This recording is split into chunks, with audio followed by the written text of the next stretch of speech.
आज मैं आप लोगों को बताऊंगा अपना voice recording and editing process.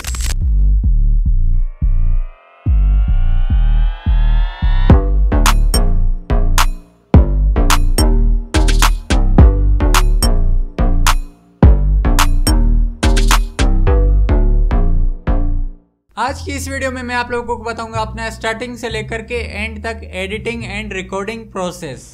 सबसे पहले तो आपको ये पता होना चाहिए कि मैं माइक कौन सा यूज करता हूँ, ताकि आप ये सोच करके बिल्कुल भी डिमोटिवेट ना हो सको कि मेरे पास शायद महंगा माइक है इसीलिए मेरी वॉइस क्लियर एंड क्रिस्प आती है।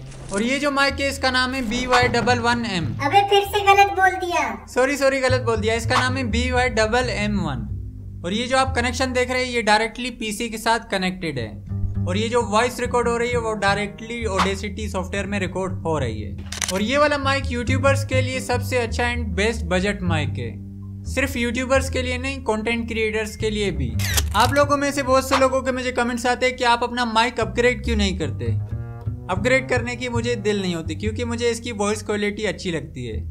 ऐसे नहीं है कि मेरे पास बजट नहीं है, बजट है लेकिन फिर भी। वैसे मेरे पास एक और माइक भी है, उसका नाम है BM800। ये रहा वो वाला माइक, लेकिन फिर भी मुझे इसकी वॉइस क्वालिटी अच्छी लगती है। अब बिना टाइम वेस्ट किए चलते हैं अपने वॉइस एडिटिंग प्रोसेस की तरफ। ये जो वॉइस रिकॉर्ड हो रही थी ये डायरेक्टली ऑडेसिटी में रिकॉर्ड हो रही थी।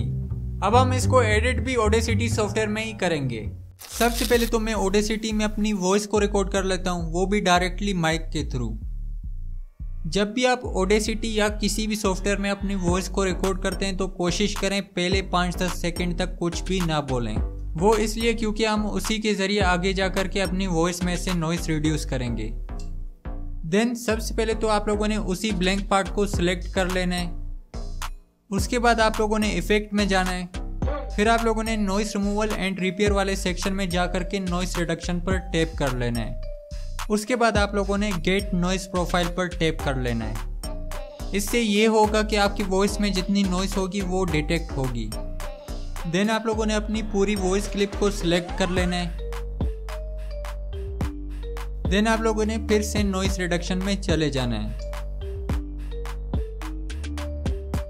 देन आप लोगों ने किसी सेटिंग को छेड़े बगैर ओके पर टैप कर लेना है। उसके बाद आपकी पूरी वॉइस क्लिप में से नॉइस रिड्यूस हो जाएगी। अगर आपकी वॉइस में बहुत ही ज़्यादा नॉइस है तो आप इस प्रोसेस को डबल दफ़ा भी कर सकते हैं। आप इस प्रोसेस को मल्टीपल टाइम्स भी कर सकते हैं, लेकिन कोशिश करें 2 दफ़ा से ज़्यादा ना करें, नहीं तो आपकी वॉइस में से क्लैरिटी ख़त्म हो जाएगी। अपनी वॉइस में से नॉइस रिड्यूस करने के बाद आप लोगों ने फिर से जाना है इफेक्ट में। देन वॉल्यूम एंड कंप्रेशन में जाकर के अपनी वॉइस को नॉर्मलाइज कर लेना है। इससे आपकी वॉइस में जितने भी लोज एंड हाइज होंगे वो सब नॉर्मलाइज हो जाएंगे। उसके बाद आप लोगों ने फिर से इफेक्ट्स में जाकर के EQ एंड फिल्टर में चले जाना है। देन फिल्टर कर्व EQ में जाना है। देन पहले आप लोगों ने अपनी वॉइस की बेस बूस्ट कर लेनी है। उसके बाद आप लोगों ने फिर से फिल्टर कर्व EQ में चले जाना है। इस बार आप लोगों ने टेरेबल्स को बूस्ट कर लेना है।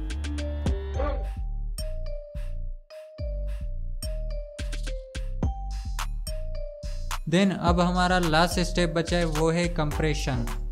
उसके लिए आप लोगों ने फिर से इफेक्ट्स में जाना है। देन वॉल्यूम एंड कंप्रेशन में जाकर के कंप्रेसर पर टैप कर लेना है। यहाँ पर भी आप लोगों ने किसी सेटिंग्स को छेड़छाड़ नहीं करनी है, सिंपली अप्लाई पर टैप कर लेना है। अब हमारी वॉइस बिल्कुल ही रेडी हो चुकी है। तो कैसा लगा आप लोगों को मेरा voice recording and editing process? थोड़ा बहुत कॉम्प्लिकेटेड है लेकिन एक बार ट्राई करने के बाद आपको भी इजी लगेगा। और हाँ, अगर अभी तक आप लोगों ने मेरे इस YouTube चैनल को सब्सक्राइब नहीं किया है तो प्लीज़ सब्सक्राइब कर लें एंड बेल आइकन को लाजमी से प्रेस करें ताकि मेरी हर न्यू वीडियो आप तक सबसे पहले पहुंच सके।